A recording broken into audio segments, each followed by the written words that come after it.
warahmatullahi wabarakatuh. Perkenalkan, saya Sukhriyatun Fitria sebagai salah satu dosen di perguruan tinggi Universitas Wiralodha Fakultas Kesehatan Masyarakat, Program Studi Kesehatan Masyarakat.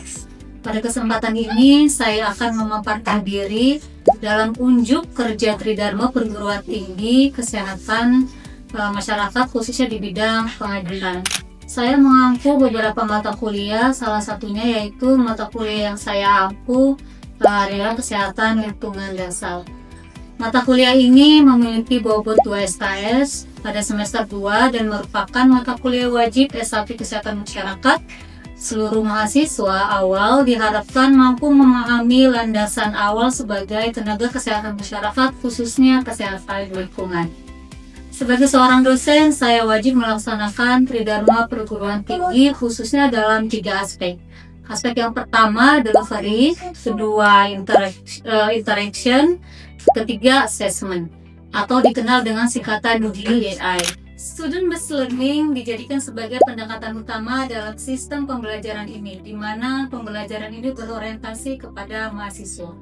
Capaian pembelajaran lulusan disesuaikan dengan standar kurikulum pendidikan tinggi yang terdiri dari 4 aspek.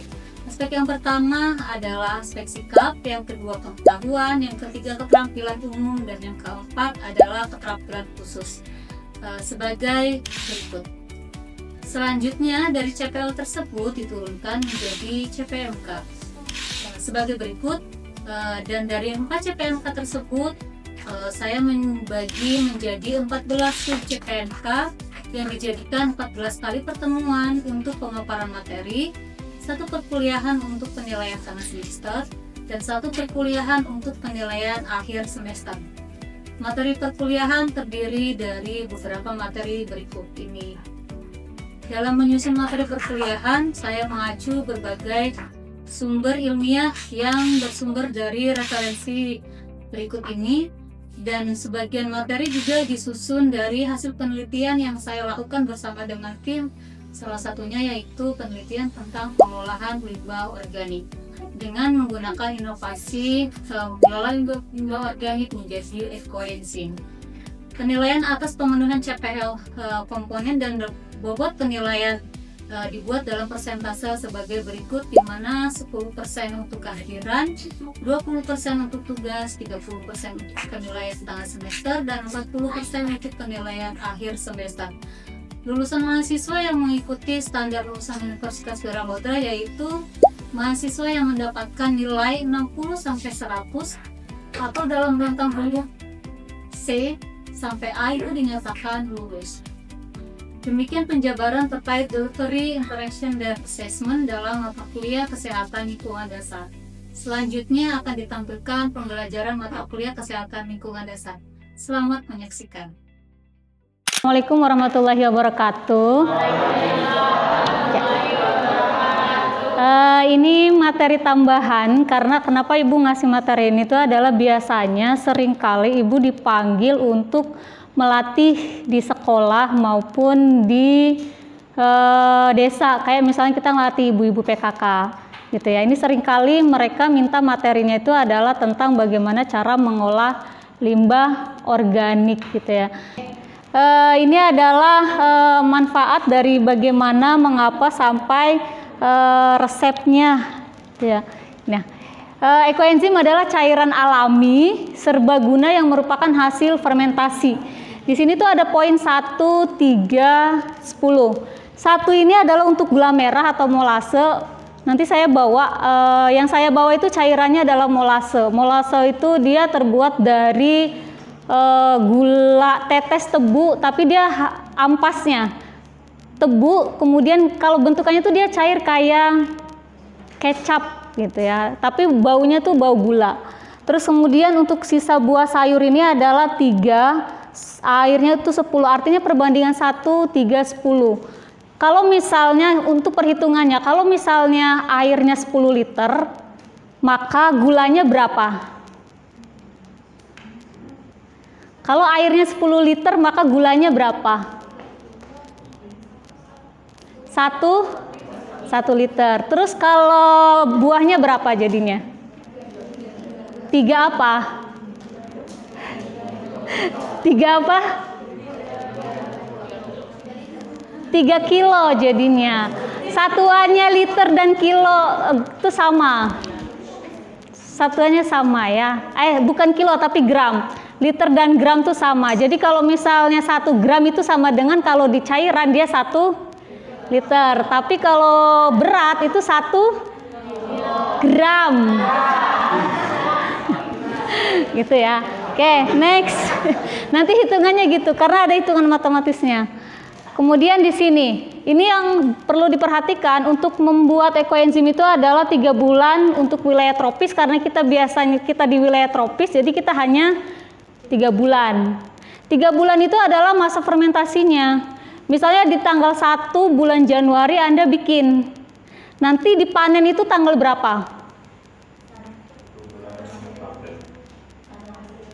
Januari, Februari, Maret. Maretnya tanggal 30. Kalau enggak misalnya biar aman ke April tapi tanggal 1, betul. Nah, untuk wilayah subtropisnya itu adalah di 6 bulan, dia lebih lama. Nah, kemudian ini adalah hasil akhirnya. Itu adalah cairan warnanya coklat, aromanya tuh segar. Ini yang paling menentukan apakah ekoenzim itu berhasil atau tidak. Ini adalah main di aroma. Aromanya segar, kemudian variasinya dari coklat muda, coklat tua. Coklat muda dan coklat tua itu adalah biasanya dia dipengaruhi oleh molase. Kan kita nanti ada beberapa macam bahan selain molase yang bisa digunakan untuk fermentasinya. Nah, karena molase itu biasanya dia warnanya hitam pekat, maka biasanya cairannya itu jadi warnanya coklatnya coklat tua. Tapi kalau misalnya Anda pakainya gula yang lain, satu itu untuk gula ya, fermentasi. Boleh pakai gula gula merah, boleh gitu ya. Nanti biasa kalau dia pakai gula merah dia lebih muda warnanya. Terus kemudian sama aroma ini tergantung dari buah sayur yang digunakan. Biasanya kalau kita pengen aroma yang terlalu seger menyengat, itu carilah buah yang memang aromanya tuh dia segar juga.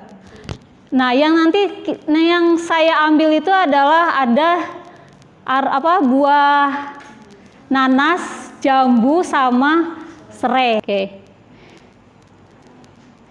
Ini adalah beberapa produk yang kita gunakan di rumah, sebagian besar itu adalah mengandung bahan kimia sintetis yang berbahaya bagi kesehatan lingkungan. Kita yakin saya juga termasuk pengguna bahan sintetis kimia gitu ya. Nah, terus kemudian kemasannya ini adalah hanya kurang dari 9% yang bisa didaur ulang. Kenapa Anda harus memanfaatkan limbah yang tidak bisa didaur ulang? Salah satunya itu adalah kita mau menggunakan galon mineral ya. Oke, ini adalah alternatif bahan kimia sintetis. Jadi ekoenzim itu selain untuk pertanian, itu bisa sebagai bahan kimia sintetis. Nih, coba ya. Oke. Untuk pembuatan dulu. Untuk pembuatannya, misalnya gini. Nanti kita pakai toples, saya siapkan 2 toples.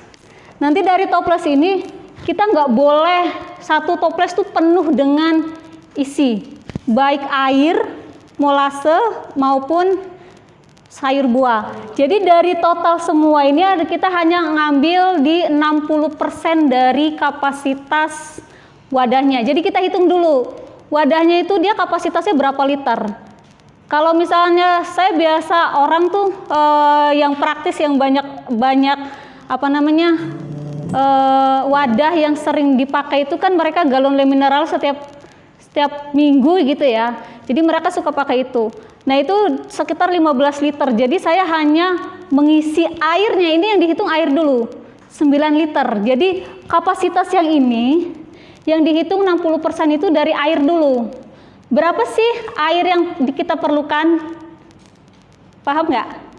Nah, kenapa harus 60% dari kapasitas ini? Karena kalau penuh di fermentasi ekoenzim itu dia mengeluarkan gas.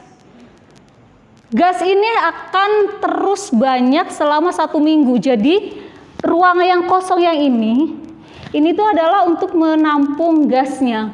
Kalau ininya penuh sampai sini, ini nanti meledak. Jadi dia bisa dor gitu loh. Bisa meledak. Dan itu kejadian ketika saya ngelatih di salah satu TK. Tapi kejadiannya itu adalah kenapa dia meledak. Ketika ngebuka tutup ini, dia nggak pelan. Dia langsung ngebuka aja, terus langsung muncrat gitu, nyembur.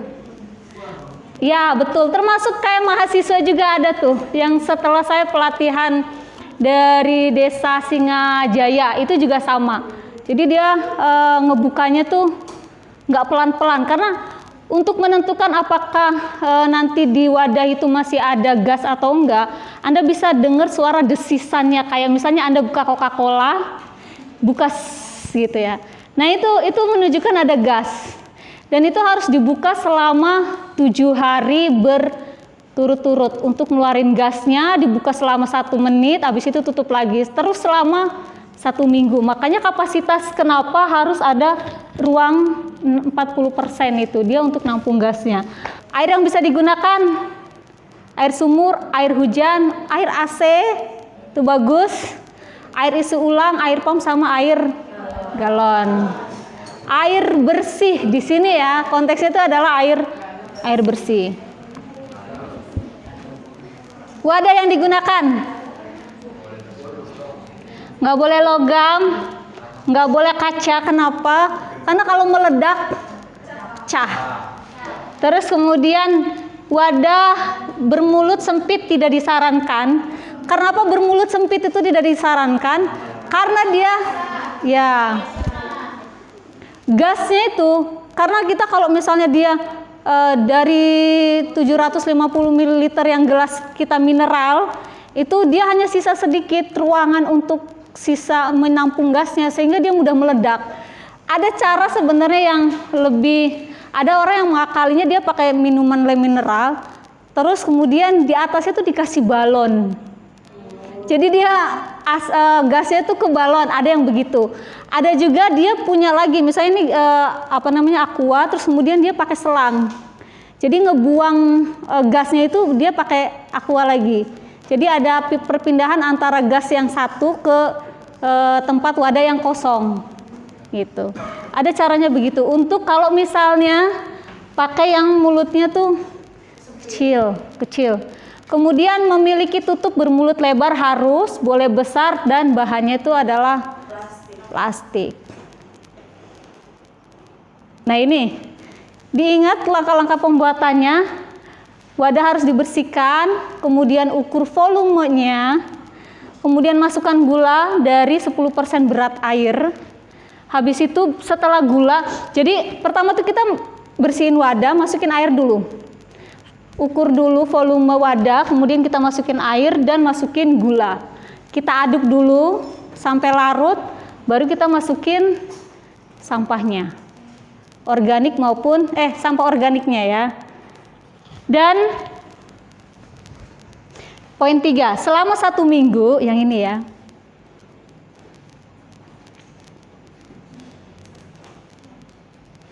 Ini. Selama 1 minggu pertama, buka tiap hari penutup wadah untuk membuang gas. Ini yang harus diperhatikan betul-betul, gitu ya. Jangan sampai ruangannya tuh jadi berantakan karena cairan ekoenzim. Sebenarnya sih nggak jadi masalah, ruangannya tuh pasti wangi baunya. Cuman masalahnya tuh ngebersihin ruangannya aja, gitu ya, karena berantakan kan. Kemudian aduk ke hari 7, berarti ini minggu pertama sama hari ke 30. Jadi setiap 1 bulan tuh kita aduk ekoenzimnya. Kita aduk gitu ya. Kecuali jika ada mama enzim. Mama enzim itu apa? Mama enzim itu adalah, ini kalau dia sejenis jamur. Buat ibu-ibu biasanya mama ini yang dicari tuh mama enzimnya. Kok bisa? Ternyata dia buat kecantikan. Dia buat masker, dia buat kecantikan. Dan itu jarang, susah banget kita ngebuat ekoenzim sampai keluar mama enzimnya, itu susah. Nggak setiap kita bikin tuh pasti ada. Makanya ini kalau orang ngebuat, bagi orang pencinta ekoenzim tuh ini adalah mahakarya membuat ekoenzim tuh di Mama Enzim kalau dia muncul ya. Kemudian di lokasi penyimpanan ini perlu diperhatikan, nggak boleh kena sinar matahari langsung. Jadi nyimpennya harus di mana? Ya, kalau misalnya di teras silahkan, tapi perhatikan arah sinar mataharinya itu nggak boleh gitu ya. Jadi di tempat yang redup. Kemudian sirkulasi udara yang baik, jauhkan dari wifi, WC-nya, tempat sampah, tempat pembakaran bahan kimia itu dijauhkan. Karena dia bisa mengkontaminasi gitu ya. Terus kemudian buka tutup, oke. Ini perhatikan kalau gagal, misalnya Anda ngebuat ekoenzim terus gagal, yang pertama ini ada di sini. Nih. Ada belatung. Ada belatung hidup, makanya kenapa harus dicuci bersih? Ya, harus dicuci. Hindari buah-buah yang rusak karena dia biasanya juga ada belatungnya. Terus kemudian apakah larutannya berbau got? Tahu berbau got? Comberan. Ya. Itu menunjukkan bahwa Anda harus ngulang lagi dari awal, udah nggak bisa diapa-apain, itu udah harus dibuang. Jadi misalnya dari pertama Anda treatmentnya salah, kemudian di 1 bulan, 2 bulan mau mendekati panen nih, bau got, ya udah gagal selama 3 bulan tuh sia-sia aja bikinnya gitu.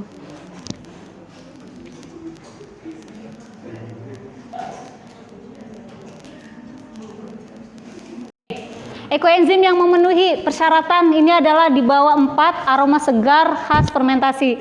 Termasuk riset saya tahun 2024 ini adalah salah satunya mengukur pH ekoenzim. Dari 12 treatment saya ukur pH-nya itu masih di angka 45, itu masih aman. Tapi kalau udah 6 lebih, 6,5, 6,8 itu biasanya baunya itu udah menyerupai bau nggak seger, baunya tuh udah bau got.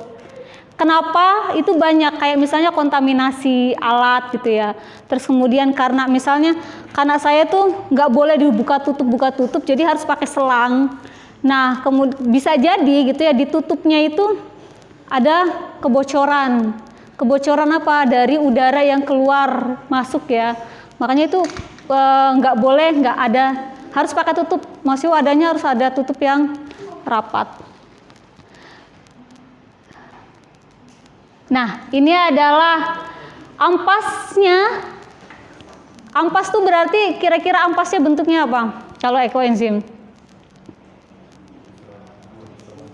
Ampasnya apa? Buah, sayur. Itu ampasnya. Kalau udah dipanen tuh ekoenzim tuh yang diambil airnya aja, sisa ampasnya. Ampasnya itu adalah di buah dan sayur. Nah, ini jadi Anda bisa manfaatin ampasnya juga, membersihkan saluran kloset, mengusir tikus. Angkat tangan yang di rumahnya ada tikus. 1, 2, 3, 4, 5, 6, 7, 8, 9. Ayo. Manfaatin ekoenzim karena ini adalah benar, betul banget. Ini jangankan tikus, angkat tangan yang di rumahnya atau di kamar mandinya ada kecoa. Yakin nggak di rumah nggak ada kecoa? Ada. Saya udah pernah mempraktekkan ini di rumahnya itu, terutama kalau saya ditaruh di kamar mandi. Ya, kamar mandi kadang kecoa itu dia suka muncul dari kamar mandi. Ekoenzim murni saya tuh taruhnya di kamar mandi. Itu 1 minggu baunya tuh seger kamar mandi. Jadi kita nggak perlu pengharum ruangan.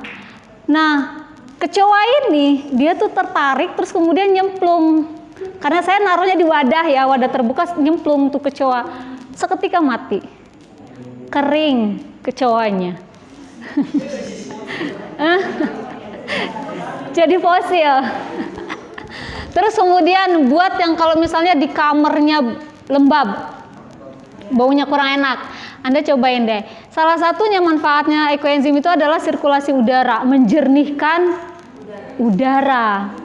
itu seger banget. Makanya kenapa saya bilang kalau Anda mau suka yang soft gitu ya, bau yang soft, silakan Anda pilih buah-buah yang soft ya.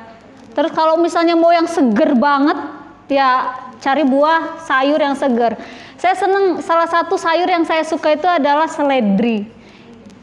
Seledri itu kalau dicampur ekoenzim, dibikin ekoenzim tuh kayak baunya seger gitu ya. Dia lebih kuat, seledri itu jauh lebih kuat dibanding serai. Kalau kita bikin ekoenzim. Kemudian ditambah pandan. Pandan tuh wangi banget, kebayang ya. Jadi aromatiknya itu Anda udah bisa bikin sendiri. Jadi nggak usah beli gitu ya. Terus kemudian pengharum mobil, sama terakhir adalah pupuk tanaman organik.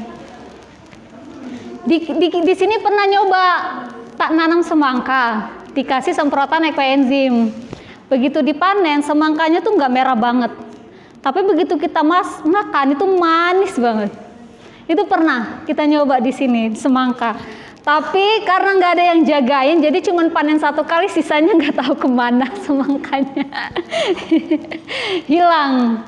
Kemudian di sini buat yang bikin sabun cair. Nah, kalau di sini resep modifikasi. Kalau misalnya bikin ekoenzim tuh jadi sabun cair, ya. Di sini ada di bagian lerak kering tanpa biji. Jadi nanti ekoenzimnya kalau udah jadi itu Anda campur sama lerak ya.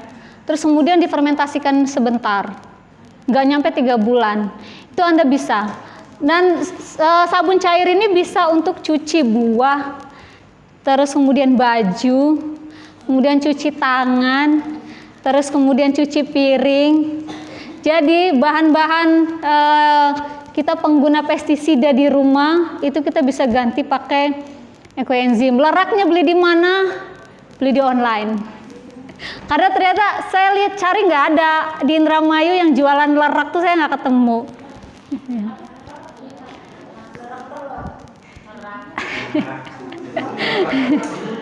Lerak tuh lerak, dia bentuknya biji, warnanya hitam. Jadi Anda tinggal di penyet aja, itu keluar busanya, itu lerak. Ada gambarnya tuh. Nah, ini ternyata dia apa?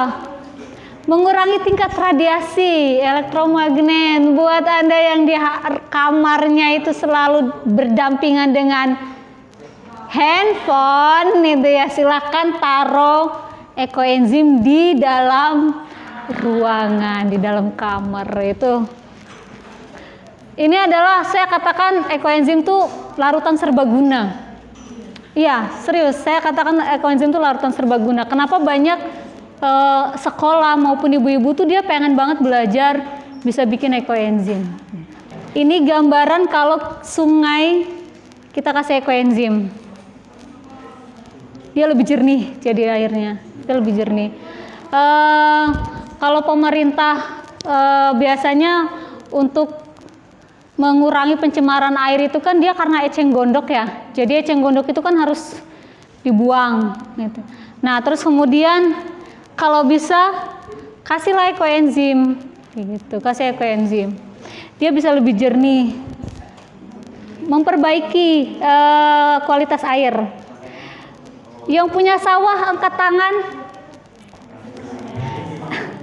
1 2 yang punya sawah. Nah, ini. Tuh. Di Empang itu karena ada ikan ya. Nah, jadi kita belum sampai mengaplikasikan. Tapi kalau untuk waduk air bisa. Tapi kalau ikan nih. Jadi sebenarnya ekoenzim itu bukan di perikanan tapi pertanian. Dia di pertanian, dia bidang pertanian. Cuman yang begini nih kayaknya di Indonesia belum ada deh yang berani menerapkan ekoenzim untuk pupuk di sawah. Iya, benar. Belum ada yang berani karena tadi belum ada contoh real di Indramayu gitu ya, pertanian dia memang pakai pupuk ekoenzim. Oke. Bedanya satu ekoenzim, satunya enggak. Jadi memang ada perbedaan bagus gitu ya. Kalau buah tuh emang dia lebih manis.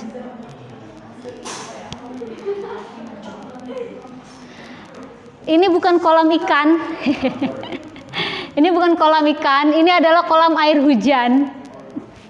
Jadi perbandingannya itu adalah 1:50 airnya. Kita lihat dulu kapasitas kolamnya tapi gitu ya. Kalau kita mau menuangkan ekoenzim, ini kan yang dituangkan itu kan ini murni. Jadi kita lihat kapasitas kolamnya itu dia berapa gitu. Oke, ini selamat mencoba. Untuk sesi di kelas cukup materinya, nanti kita akan lanjutkan di lab. Anda praktek bikin ekoenzim. Saya ada siapkan 2 wadah, jadi masing-masing kelas gitu ya. Untuk treatment, oke silakan, ada yang mau ditanyakan dulu? Ada yang mau ditanyakan dulu terkait ekoenzim? Paham semua? Paham semua? Oke, kalau paham semua kita langsung ke ruang laboratorium. Oke, saya tutup dulu. Assalamualaikum warahmatullahi wabarakatuh. Oh ya, silakan. Mangga.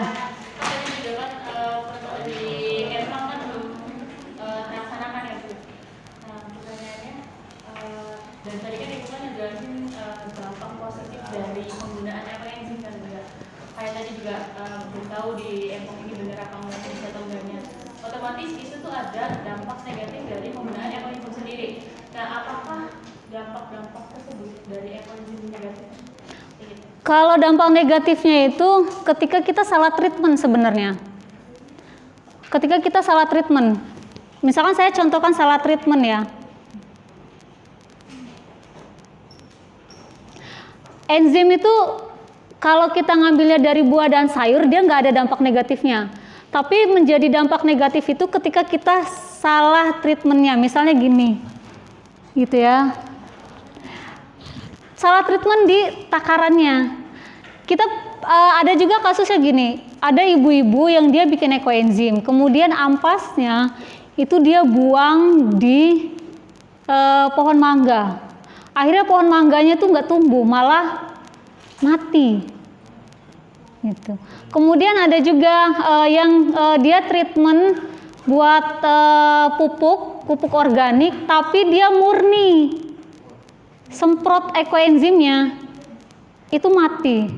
Jadi lebih ke treatmentnya, disalah takarannya biasanya gitu. Yang sering saya dapetin ya, ibu-ibu tuh kalau merasa bahwa koenzim ini nggak ada manfaatnya deh, soalnya saya mengaplikasikannya tuh jadi tanamannya kering gitu, jadi sehingga mangga itu dia tebang, berharap tumbuh lagi, tapi emang nggak bisa tumbuh karena dia udah kering, karena dia buang ampasnya itu benar-benar di di batang, ya batang tanamannya.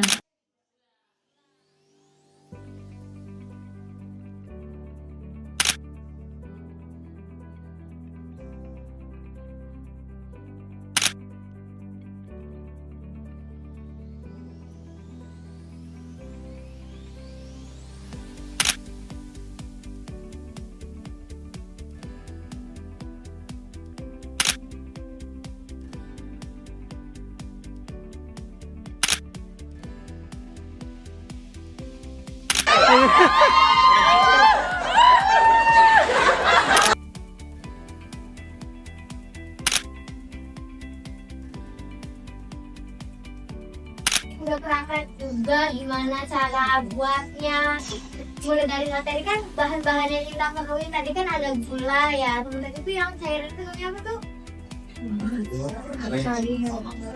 Betul tadi tuh kok cair. Nah itu tuh Sekianlah video pembelajaran dalam unjuk kerja Tridharma Perguruan Tinggi yang bisa saya sampaikan. Terima kasih atas perhatiannya yang diberikan. Assalamualaikum warahmatullahi wabarakatuh.